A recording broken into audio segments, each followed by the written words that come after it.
I need all my active military and veterans to go on and come to the front, y'all. It has been brought to my attention that y'all don't know how to use your VA loan for real. And no shade, no tea. I'm here to help you. So, the biggest misconception I keep hearing is that y'all are holding on to your VA loan for a rainy day, or it's your golden ticket. So, you're waiting to use it. You're waiting to see exactly where you'll be settled and then you'll use it. Stop doing that. That is not what the VA loan was built for. It was built so that you can buy a home at every duty station, right? So, a lot of you guys are thinking that you can only use it one time. That is not true.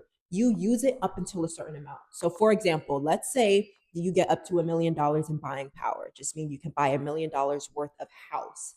It's not one singular house. Technically, it's houses. So let's say you get stationed in Norfolk first, right? You buy a $300,000 home. You've only used $300,000 of that million, which means you have another 700,000 to use. So let's say you're sent to Pensacola next. You still use another 300,000. Now you've used six, you still have four of that $1 million left. And say you get sent somewhere else and somewhere else, you can use it until you reach that amount. But your VA loan was built around the idea that you will buy a home at every duty station and you can build wealth around that.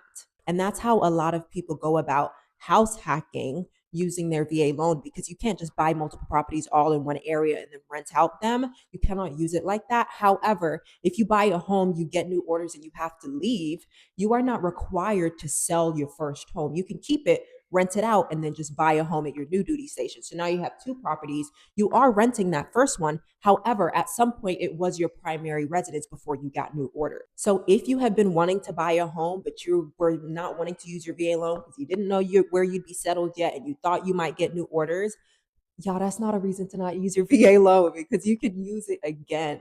It is so important to use the benefits that the military gives to you, especially that VA loan. So if you are wanting to buy a house, you are active military or you're a veteran and you have your VA loan and you have more questions, go ahead and reach out to me. I would be happy to help. I specialize in military, especially first time home buyers. So go ahead and reach out with any questions and I got you.